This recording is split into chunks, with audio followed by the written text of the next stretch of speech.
Ah, il y a la roue qui déconne. Ah, regarde, tu vois, il y a déjà quelque chose qui merde. Il y a déjà un truc qui merde. Là. Allez, go! Nous sommes le 22 février 2021. Bienvenue à toutes et à tous sur ma chaîne RLS69RC. Merci pour le visionnage. Révision et remontage depuis le dernier crash. Et surprise! Sur ma première version, j'avais jamais eu ça. Et c'est en remontant ce modèle-là que je découvre. Il n'empêche que j'ai toujours entendu dire que ce problème était connu chez le FunCub XL. J'ai fini par le découvrir moi-même, mais ça n'a pas duré car j'ai décidé de brancher les ailerons sur une autre voie que sur la voie 2. Le bug s'est arrêté.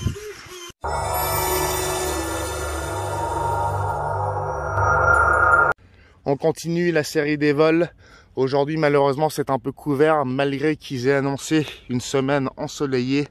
Mais on va se contenter de ça parce qu'en plus, j'ai des couleurs fluo qui ressortiront très bien là-dedans. Et deuxièmement, aujourd'hui, il n'y a pas un pet de vent, donc on va en profiter. J'ai une Runcam embarquée sur la casquette et l'avion aura la Runcam 5 orange embarquée. Pour le rappel et l'historique, FunCub XL 1,70 m, multiplex, 6S. J'embarque une LiPo 3700 mAh. Il préconise jusqu'à 3000. Moi, j'ai ajouté des LED qui sont censés se voir dans un ciel terne, de nuit éventuellement. J'avais découpé cette fenêtre et j'avais mis une vitre transparente pour pouvoir voir la continuité de la LED. Les LED de navigation classique, une petite bleue là quand même pour le tuning. Et voilà, sinon j'ai décidé de le faire turquoise et orange parce que c'est des couleurs qui s'associent bien et que j'aime bien. Et surtout, pour rappel également, c'était mon premier 6S il y a 4 ans, mais je l'ai tellement vite éclaté que je suis resté sur ma faim. Et il fallait plus tard, chose qui est arrivée, que je le reconstitue. J'avais donc acheté une version kit. Tout était démonté en pièces détachées. Il y avait les deux parties du fuselage à coller ensemble. Vous pouvez les voir sur ma chaîne RLS69RC, le montage complet avec l'installation des LED. Le cerveau pour le remorquage, ici présent. Et puis il y aura aussi la porte de largage, mais que j'ai pas branché pour l'instant puisque je n'ai pas assez de voix sur le récepteur. C'est un AR 800, donc un 8 voix DSM2 avec le petit satellite qui va bien avec. Allez, on part, il n'y a pas d'assistance là-dessus. On a de beaux débattements, 50% d'expo sur la profondeur et la dérive et 40% sur les ailerons. Et les flaps en 1,2 secondes.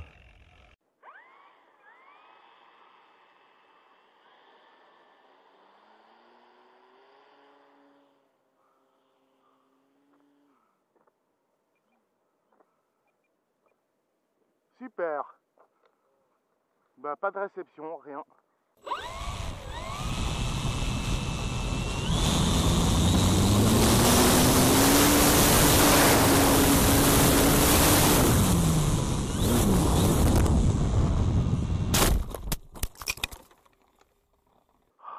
Putain, mais merde, j'en ai marre.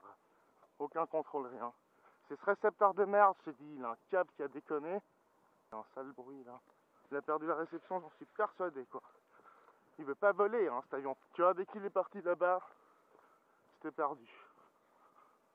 Oh, putain, j'en ai marre de cette merde. Je sais pas si la caméra elle est restée... Ouais bon, je vais la gicler.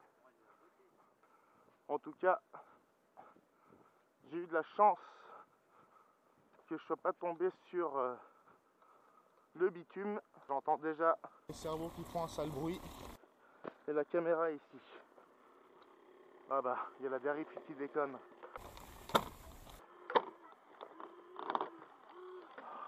Putain. Allez, on arrête. Bon, le fuselage il a rien. Là c'est sale. Là le moteur il s'est tordu un peu malheureusement. Le moteur il est comme une salle qui s'est arrachée. Et le reste c'est une pale qui s'est arrachée et le reste c'est du recollage, mais enfin c'est vraiment dommage. La dérive elle s'est décrochée parce qu'il y a un système de clip, donc avec un peu de chance je la reclipe tout de suite, ce qui est le cas je crois. Hop, hop, voilà, c'est bon. Bon bah tant pis hein. Chaque fois il y a une connerie avec ces putains de trucs là. Bon, je viens de raccrocher la dérive qui s'était déboîtée, ça c'est génial parce que quand il y a un choc, et bien au niveau des charnières, ça se décroche. Et évidemment les haubans ils foutent toujours la merde, ils se sont détachés. Il est quand même bien tombé sur le nez, je sais pas si on le voit dans la vidéo. Pour l'instant je le vois pas, mais en tout cas les autres choses sont assez facilement réparables. Les haubans, c'est une question de les renfiler dedans et puis de les coller. L'attache de l'aile droite qui s'est décollée, ça c'est un coup de colle. Le cerveau de la dérive fait un sale bruit et ça va falloir peut-être y remédier un peu plus sérieusement. Qu'est-ce qui s'est passé? Je pense que comme j'ai un câble du satellite un peu défectueux, j'ai dû perdre le contrôle parce que je commençais à perdre déjà la réception à ce niveau-là, alors que je venais de décoller ici. Et arrivé là, j'ai juste réussi à faire tourner l'avion. Voilà, bon ben dommage, il est maudit. Il n'a pas envie de voler ce truc. On va retourner à l'atelier, on va réparer tout ça. On va bien sûr changer de récepteur. RLS69RC, restez accrochés. Bientôt le prochain épisode de ce Fun Cub XL.